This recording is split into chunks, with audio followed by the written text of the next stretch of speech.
Your Steve Jones Show podcast is loading now. The Steve Jones Show podcast is sponsored by Sunbury Motors, North 4th Street in Sunbury, and Sunbury Motors Kia, routes 11 and 15 in Hummel's Wharf.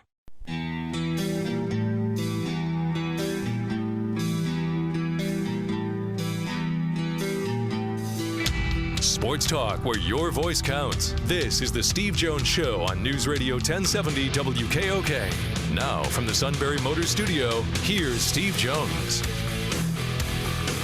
Sunbury Motors, 4th Street in Sunbury. Sunbury Motors Kia, routes 11 and 15 in Hummel's Wharf. Great to have you with us on the show today. Joe Giglio in just a few moments on the Phillies situation.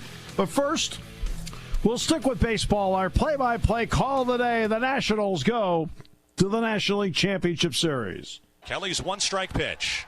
Swinging a fly ball, center field deep. Bellinger going back to the warning track, to the wall. It's a grand slam.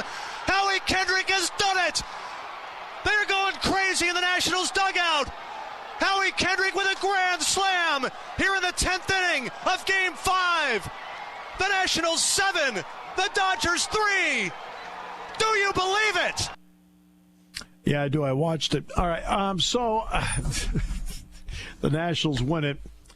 And, look, Rendon hit the big home run. Soto hit a big home run.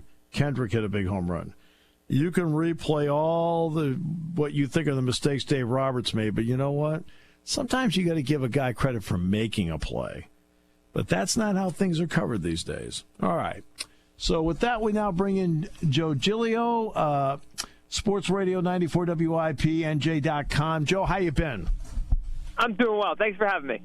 Hey, thanks for being with us. Let's start with this, Joey. He obviously twisted in the wind for a period of time. Many thought that the longer it went, the more many might stay.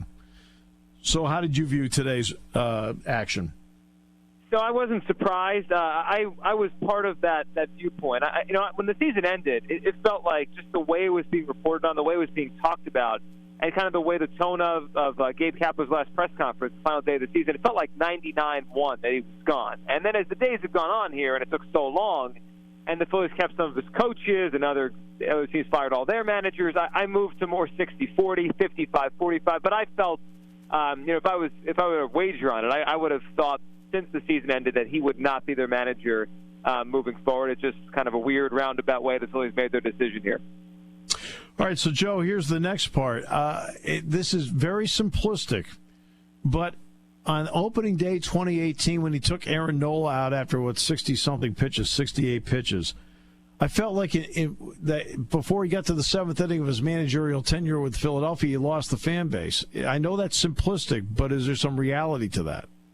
There's complete reality. I was doing our final out, our post-game show here on WIP after that game. I was the first person on after Gabe Kapler's first game as manager, and yes, I agree with you. He never won over this fan base, and this is a very Philadelphia thing. Let's just be honest. The fans here, and it's a good thing. I mean, I'm part of it. I'm a fan here. We have a lot of say, and we have a lot of kind of our influence the owners and teams listen to because they want the teams to reflect the city. And Gabe Kapler, I think through no fault of his own, I think he was Gabe Kapler throughout. He was the guy they hired, the guy that they interviewed and gave him the job. He was true to himself. He was true to the way he wanted to manage.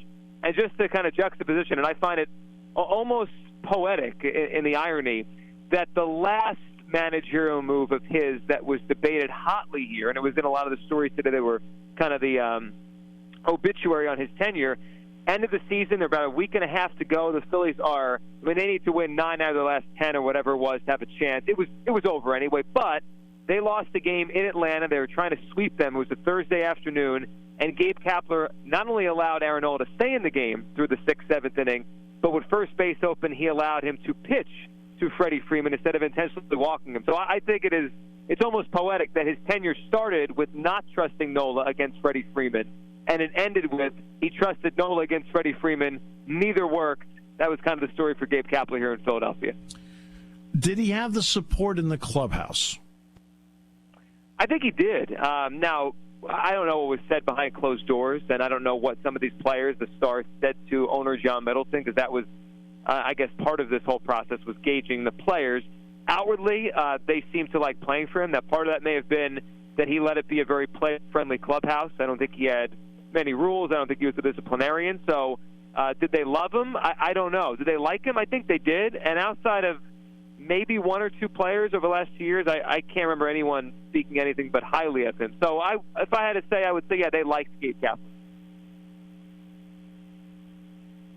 You and I both know that when moves are made, 80% of the time, to be fair, they go the opposite of what they had. So let's take the Yankees are a good example. Joe Girardi was not the biggest guy in analytics. Aaron Boone convinced them he was. So they made the move with him. You have a disciplinarian, you go with somebody who's looser. You have somebody who's looser, you go with a disciplinarian. So what's your thought process now on what the Phillies might do? Do they steer maybe in a different direction instead of heavy analytics, or do they stick with it? So I think this is the most fascinating part, and I agree with you. This is the way it typically goes. And let's just use the Yankee example because I think that's a fun and kind of juxtaposition to what's going on here in Philadelphia. So, yes, that Girardi was kind of he pushed back a little bit. He wasn't totally on board with some of the things that the front office wanted to do, and they went and got a guy that fit the front office. And I think that is the issue the Phillies are now going to have. They kept Matt Klentak. They kept the general manager. And I think in today's baseball, the GM and the manager have to be on the same page. There has to be a symbiotic relationship. Klentak and Kapler were. Now, they didn't get results, and that's why this is not going to work. But if they go the other way, now, the disciplinarian part, maybe they can find that, and that could be the opposite of Kapler. But really, if they go the other way in terms of the way he wants to manage a game and throughout a game, it's not going to jive with what Klentak wants. So if they do this, you're going to have a GM and a manager who are not on the same page, and ultimately I don't think that is the best for any team. Okay, so let's throw out an experienced name that wouldn't be quite the same as Gabe Kapler. You hear the rumblings that Buck Showalter could be considered. Would that be realistic? I think it is. If I had to wager, I think it's the most realistic, mostly because I think Joe Girardi probably has other offers. Joe Madden probably has the Angels offer. So I think Buck Showalter makes a lot of sense. And it might be the best of all the worlds when you try to check all the boxes. More of a disciplinarian, more experience, and he has worked in Baltimore with basically everyone in this Phillies front office. So maybe it's not as seamless as it was with Klentak Kapler, but at least there's a working relationship there with the front office currently in Philadelphia. Andy McPhail, Matt Klentak, Ned Rice.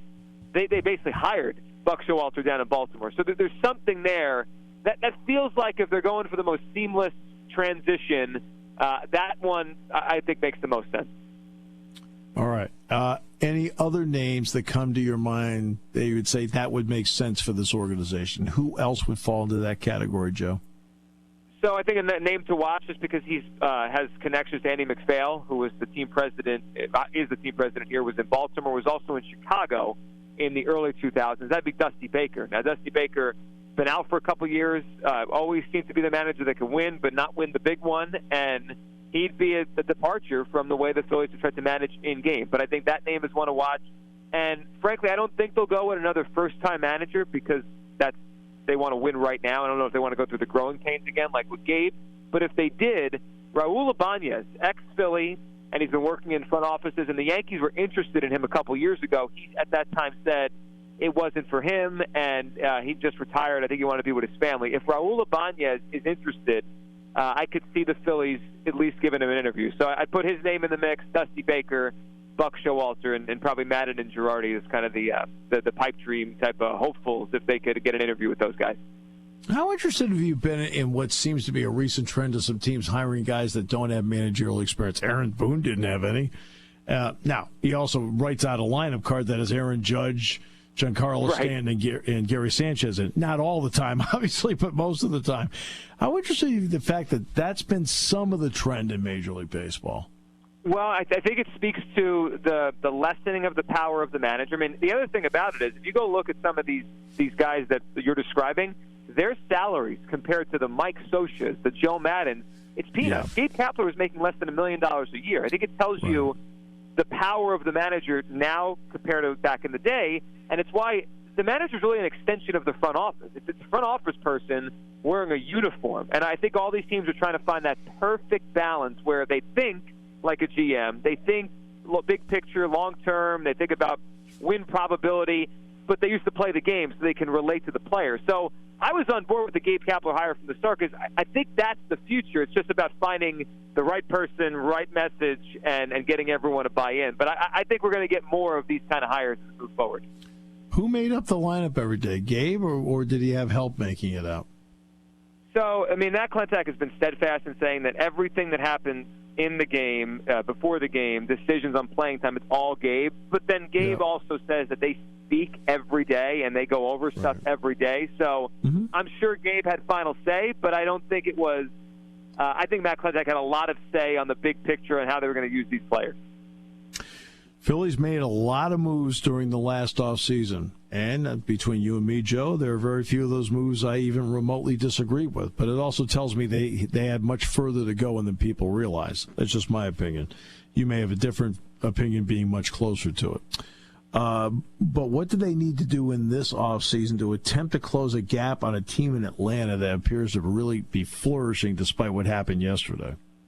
Yeah, you have Atlanta, and then Washington Nationals are not going to go anywhere. I mean, Steven Strasburg could opt out, and that cuts off some of their star power. But they're in the NLCS. Juan Soto is 20 years old. Now they might lose Rendon, that will hurt, but they have a lot there. So you have two teams in this division that are quite talented. Here's the way I look at it: if they really truly want to compete next year with those teams, they need to revamp the starting rotation in a significant way, and that probably means spending a lot of money. It probably means getting creative with a trade and hoping the pitcher they bring in hits here, and maybe he's better here than wherever he was before, and you kind of steal somebody. So that's the first thing. But to go to your point on, last year, and now we realize they still have so much further to go, I think the biggest mistake they've made, and part of it is, happenstance and circumstance, and you strike when the iron's hot, especially when it comes to signing a guy like Bryce Harper. But I think when you look at their 40-man roster compared to everybody else, not just their 5 or 6 best players, but their 40-man, they just don't have the organizational depth. They don't have the prospects. They don't have young guys coming through that can contribute. I think the Phillies' rebuild was a year or two away from being good enough to go all in. They decided to go all in last offseason. They gave us the picture of, we're ready. But then as the year went on and you watch the guys that were playing and filling in, you're like, well, then they weren't ready. It just was obvious. From the fans' point of view, how tough a season was it? Because it didn't even seem like the fans were enjoying the wins. They weren't, and I wasn't. I mean, it was the strangest season in that they had one 7-game losing streak in June. That was their worst week of the season. They bounced back from that, and they played basically 500 after that. They never won more than 4 in a row. It was very tough to have strong emotions one way or the other. They never, outside of the one bad week, were so bad you're like, fire everyone, the season's over. They were never good enough, though, that anyone truly started to latch on and believe. It was like every 2 days your emotions fluctuated from, yeah, they're not good enough, to, maybe. And the wild card race is there for them. It was they were truly, in every way, and I think the numbers back it up, the way the season went, they were a 500 baseball team, which I think sometimes those teams in any sport are the most difficult to just kind of have a discussion about, because if you're bad, you're like, well, blow the whole thing up. If you're great, you're thinking big picture World Series, and if you're 500, well, you're 500. And the bottom line is, if you're 500, you feel like, okay, we're this close to just, boom, taking off, and you never do. And that's where the frustration comes in.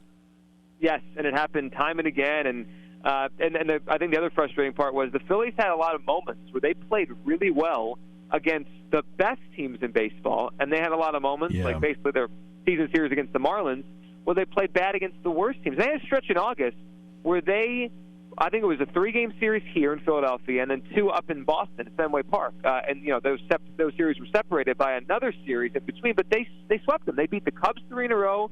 They went to Fenway, beat the defending champion Red Sox, both games in Fenway. And in between, I think they lost a series at home. It might have been to the Padres or the White Sox. And it was like, what are they doing? Like, why? And it was a frustrating team. One final point. I always feel like one of the determining factors in an offseason is what a team does with its bullpen, because you and I both know that essentially you're trying to catch lightning in a bottle with 2 or 3 guys. Can they have a career year for us? I mean, that's all these champions that you look at them one after another caught lightning in a bottle with 1 or 2 guys in the bullpen who had the season of all seasons, and then after that they disappear into oblivion. How difficult is that for any organization to try and scout this thing out and roll the dice to get a couple of guys like that? Very difficult, and I think the Phillies entered the year thinking they had that kind of bullpen. They were bullish on their bullpen to start the season. They had a million injuries, basically wiped the whole thing out. But here's where I'll go back to organizational depth and a good farm system. Think of a team like the Yankees. Yes, look, they will buy relievers. They will have an Aroldis Chapman who makes a lot of money. But most of their good relievers, Chad Green, Dylan Betances, who was hurt most this year, became one of those last decade or so. Those are failed starters, talented arms they had in their organization. They realized at some point, they're not very good starters. They put them in the bullpen, and they dominate. The Phillies can't even fill a rotation, let alone take extra starting pitchers and put them in the bullpen and try to see if their stuff plays up. So that's where you get lucky. That's where you find a reliever you didn't know you had. And unfortunately for the Phillies, they've been trying to still squeeze those guys into the rotation in what the reality is they're probably best suited to hopefully become what we're talking about. Over the last 10 years, you're talking about Andrew Miller.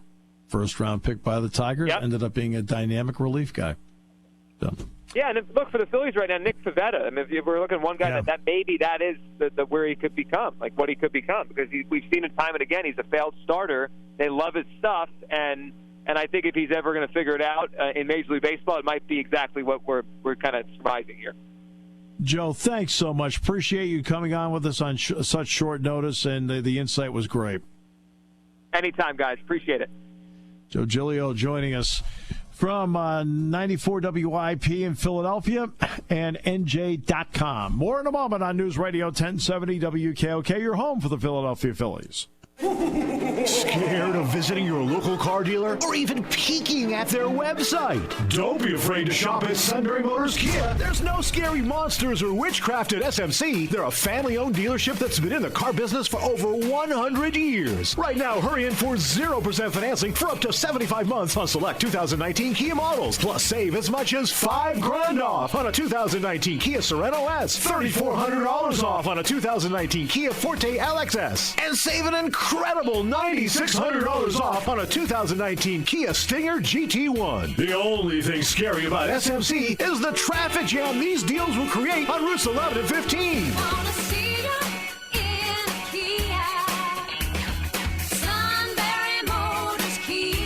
Put your car buying fears aside and get to Sunbury Motors Kia on the Strip in Hummel's Wharf. Offer available to qualified buyers through KMF. Offers expire 10/31/19. Warranty is a limited powertrain warranty. For details, see retailer or go to kia.com.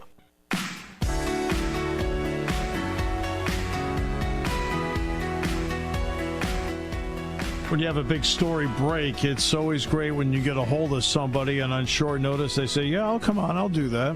It's better for the audience. And the fact that Joe Giglio took the time to do that, we greatly appreciate it more than you know, because I think it gave the audience a great perspective. And, of course, we are and continue to be your home for the Philadelphia Phillies. And we'll track and see how the managerial decision goes here. We'll find that out. I mentioned the name Buck Showalter right away, and he didn't exactly shy away from that notion. Thought that was interesting. He certainly would give you the idea of the older, steadier hand that's been around the block. Now, what does that translate to? We'll see. Part of it is who do you have. Talent means everything. And just down the road from Philly and Baltimore, I mean, Buck Showalter was just so beloved in Baltimore. Well, okay, which Phillies manager was absolutely beloved in Philadelphia barely a decade ago? Oh, yeah, Charlie Manuel. I think a lot of Phillies fans would love to have another beloved guy running the team. We'll find out. He's not, I mean, it's not like Buck has a relationship with anybody in Philadelphia. You become beloved by winning. So I've been, so I've been trying to impart to the Friday night play-by-play guys. Is no, I'm just kidding. Or one in particular. Well, I think everyone assumes now. I mean, he tried but you know what happens when you assume. You gotta watch out there. Yes, I saw Tony Randall show that on The Odd Couple one night in court. Open lines, final half hour, brought to you by Sunbury Motors, 4th Street in Sunbury. Sunbury Motors, Kia, routes 11 and 15 in Hummel's Wharf. Taking your calls at 800-795-9565. This is The Steve Jones Show on News Radio 1070 WKOK. Now, from the Sunbury Motors Studio, here's Steve Jones. Sunbury Motors, 4th Street in Sunbury. Sunbury Motors, Kia, routes 11 and 15 in Hummel's Wharf. And Chris in Shamokin has patiently waited. Hi, Chris. How are you? Thanks for joining us. Hey, I'm great, Steve. Shamokin Dam, actually, but I like to say I live in the best Shamokin by a dam site. There you go. I just had a couple things. First on Pennsylvania baseball. In Clint Hurdle, it was time for a change. I'm curious on which way the Pirates are going to go for a manager, and I think that puts Neil Huntington on a hot spot for next season. I agree with you. I think this is a critical choice for Neil Huntington to get somebody in there that's going to improve the club, in his opinion, or at least give them a different feel there, because I think Hurdle actually is a good manager. But they're going to have success this year. If they don't have success this year with the new manager and it stays the same, then I think you're right. Neil Huntington then has to look around and say, I wonder if they're going to get rid of me next. I think the most important thing with the Pirates is get some coaches besides the manager that can teach their players the right way to play Major League Baseball. Yeah, well, you know what? Part of it, though, is the talent level. And I'll be honest with you. As somebody who has watched the Pirates at the minor league level for many, many years now, I have not really been completely enamored with some of them. And I don't think they quite have, I don't think they have quite the depth in their organization that some people perceive. I totally agree. And another job opening, not discarding the Phillies, but Danville in their football program, maybe the suit can be the new head coach of the Ironmen. Oh. I mean, if it's a full-time job and it gets them out of the place, yeah. The coach would like it. Exactly. Chris, what if he asked you to be on the staff? Probably not, since I'm a Steelers diehard. There you go. Okay. Yes. From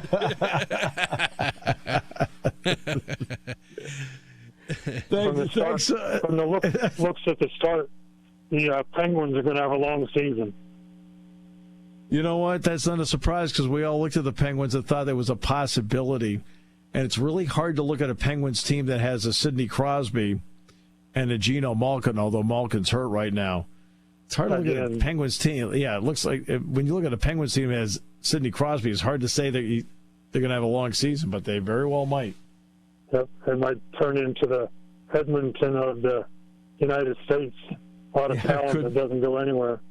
Could be. We'll find out. I'll see you at the military game in November. Looking forward to it very much.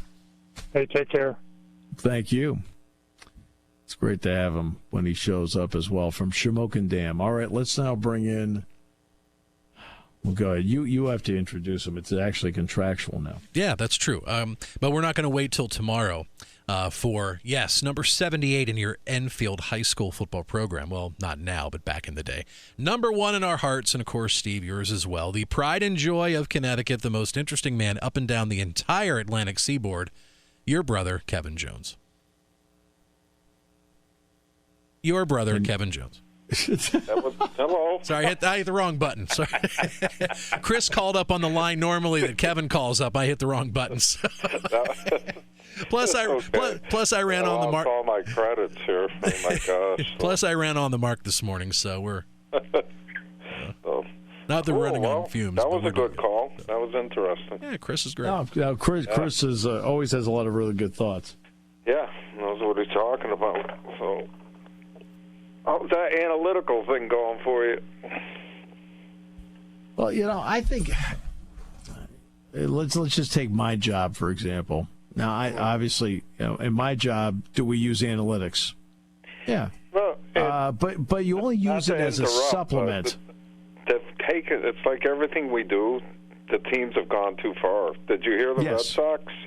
They're blaming that they went too deep into analytics and got away from what won a World Series. That human beings play the game, not numbers in a computer. Right. I think analytics are good, but they've gone too far with it. Well, go ahead, I'll shut up. Go ahead. No, I think that analytics are a great supplement. I think if you're going to coach or manage based solely on analytics, that means to me you personally don't have a good feel for the game. Yeah. And I think the feel for a game means something. Now, if you coach an entire game just on feel, I don't think you're going to be successful either. I think you need to have a little bit of balance of both, so I think it allows you to develop a better feel for situations. Oh, and they feel like in the Red Sox situation, I know in the Phillies situation it was the same thing today. John Henry is a big analytics guy. I mean, right.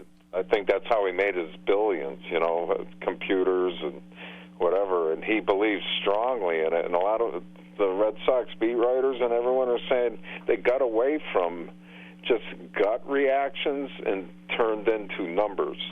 The numbers say it's got to be this. The numbers say that we don't need a closer. The numbers, and all of a sudden they were screwed, And right.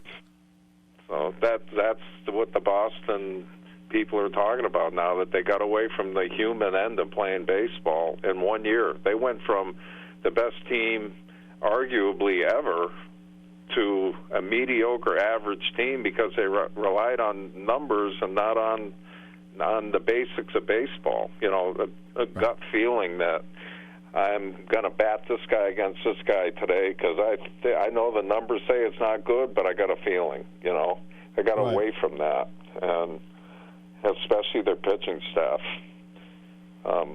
Who's the kid from UConn? Barnes. Matt Barnes.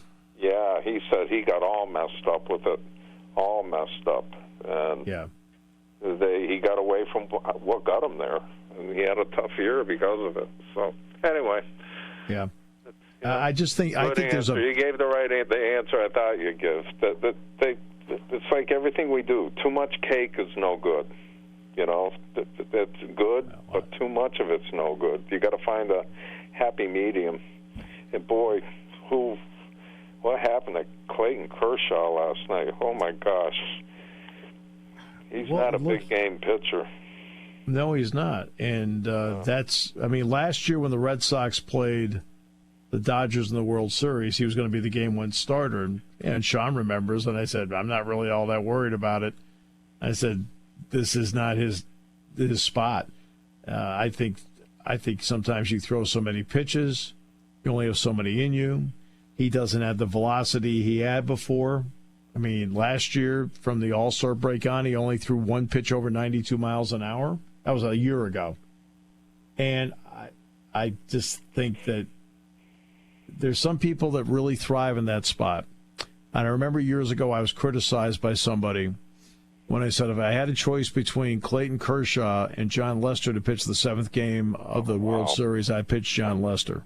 Absolutely. And I got criticized because you're talking about Kershaw. I said, so what? I said, this guy's proven to me I hand him the ball when I need it, he gets it done. Oh, ESPN was posting his numbers and playoff game. They were awful. He's just not a big game pitcher. And no. Too bad. I didn't see the game. I fell asleep.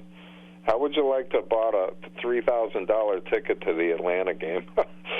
Oh my goodness! Yeah, they're losing 10-0 in the first inning. But only one home run in the game. It was all errors and kicking the ball around. And, I know. Oh, but see, I'm thrilled because Mike Schilt, the manager of the Cardinals, is a friend. Yep. Ollie Marmol, who is the bench coach for the Cardinals, is a friend. Tommy Edman played here in State College. Harrison Bader played here in State College, so I was happy because the guys I know did well, and I want them to do well because they're all terrific guys. Hey, if Major League Baseball wants the perfect World Series, they'll have the Washington Nationals against the Tampa Bay Rays. That'll draw them out. Bucknell versus Temple without drama. They were playing on ESPN. Oh my goodness! I don't know. Yeah. Watch out for the Yankees, boy. They're deep. You see, they're players that may not make the roster. They're excellent players. So the Yankees are deep. I don't know. We'll see. Yeah. Oh no, and they also had the best bullpen. That's to me the key. They don't have to sit there and go and turn to starters to fill spots. Their bullpen's good enough. And you're right, but the closer scares me. Man, he can. Oh yeah. Chapman. He gets freaked out. He starts walking everyone.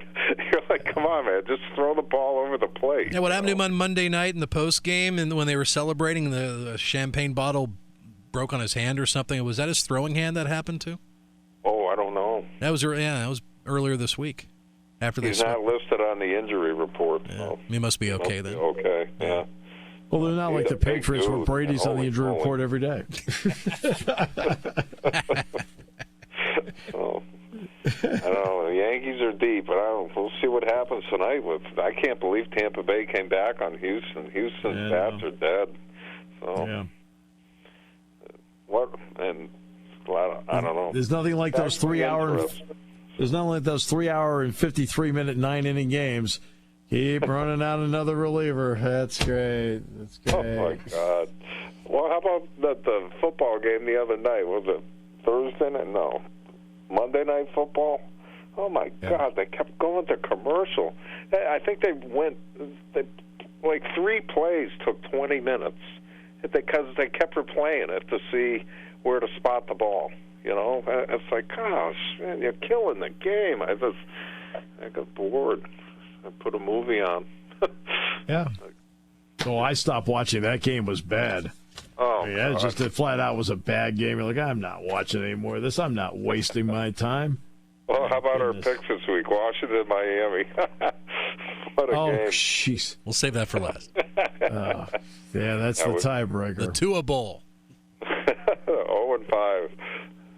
Washington's second worst in offense and second worst in defense, and they're only above Miami. Something's got to give. They're absolutely the 2 worst teams. So. Who wants All it right, more? so let's pick them here. All right. So our standings after 7 weeks. Just a quick look at last week. I gained 1 on the King. I was 4-3, and the brothers Jones were 3-4. So after 7 weeks, Kevin is 29-14. Stefano, you are 26-17, and I'm 24-20. So that sets the table for close. Week 8. Not really close. I'm still 5 behind you, so just got to keep pecking away at it. So. What are you, 24-20? That's good. Yeah. No, that's not really. You'll be fine. If I keep making dumb picks, you'll be right there. Yeah, so. Here we go. You're just giving me the old Jedi verbal mind trick there. So, all right, our Super 7 of games. First off, we'll lead off with this. This will be the big primetime game on Saturday night. Shikellamy Holy Redeemer? No, they're playing Friday. No? They're playing tomorrow night. So. I was kind of hoping we could pick that one since nobody knows anything about it. All right.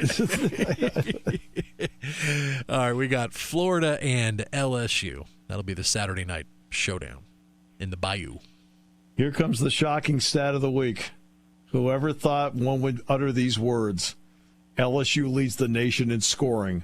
Whoever thought those words would be in the same sentence? The quarterback is really good. Yeah, he was at Ohio State. I'm leaving. Great. Well, he's gone there, and he's been terrific. LSU, even though Florida has a terrific defense, LSU. Yeah, I got LSU as well. I have LSU.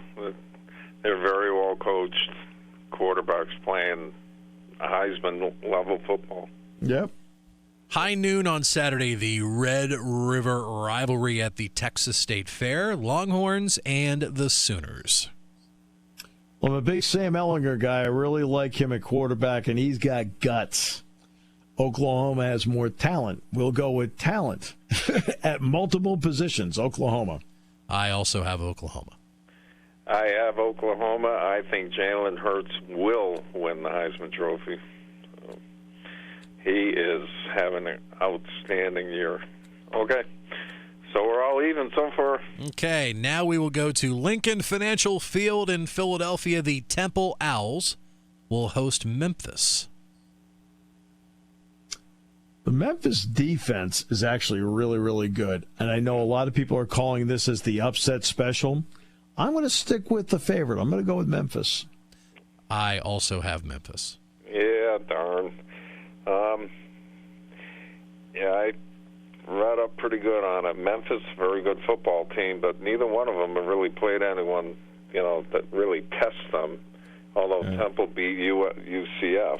So, all right, I'm going to rock the boat, and I'll cross off my Memphis, and I'll go with Temple. Oh, look at you. Gutsy. All right. Yeah, gutsy. Upper management will be attending that game on Saturday, by the way. And then with the interim guy, I thought he had a game. Me if Memphis wins this game. I'll be like, you idiot. Because this could be I'm telling you, Shawn, I'll let you right back at it. This could be the tipping point, yes. So. Yeah.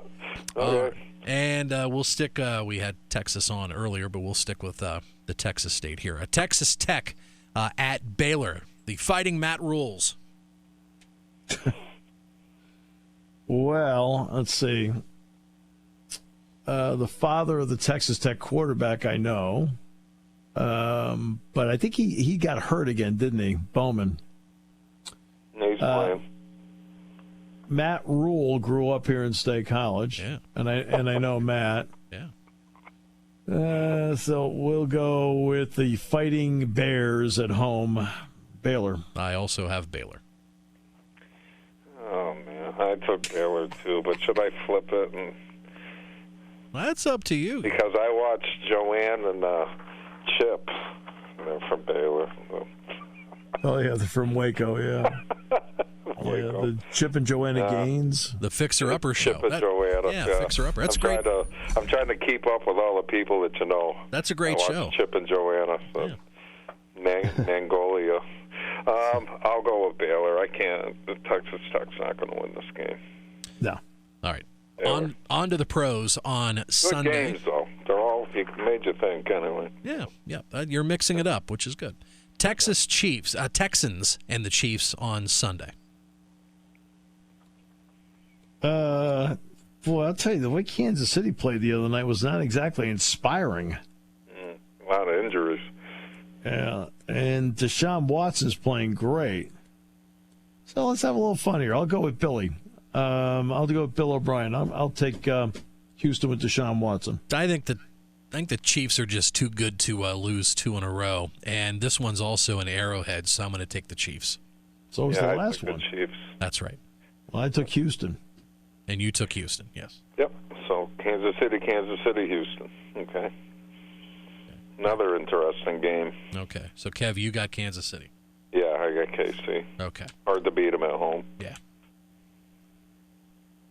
All right. NFC West matchup, the 49ers coming off that big blowout over the Cleveland Browns on Monday Night Football, which I watched 0 of the game. I watched the whole thing. Good football team. And they're going to take on the Los Angeles Rams at the Coliseum. I'll take the Rams. Yep, I've got the Rams too. I got San Francisco. And I'll tell you what, San Francisco is playing old school football. Mm-hmm. If they're, and I'm not sure if he's playing because he got hurt. The fullback, but yeah. Their fullback, he is a monster. And when he's in that game, there's not a team in the NFL that can stop their run. He is the best blocking fullback I've seen probably since, Moose Johnson. I mean, he just he finds the right guy, and he doesn't just block him. He annihilates him. And it's almost like here he comes, and they're getting out of the way so they won't get hit. But he got hurt. So I'm hoping he's playing. If he's playing, they just control the ball. And they're on like 13, 15 play drives and score.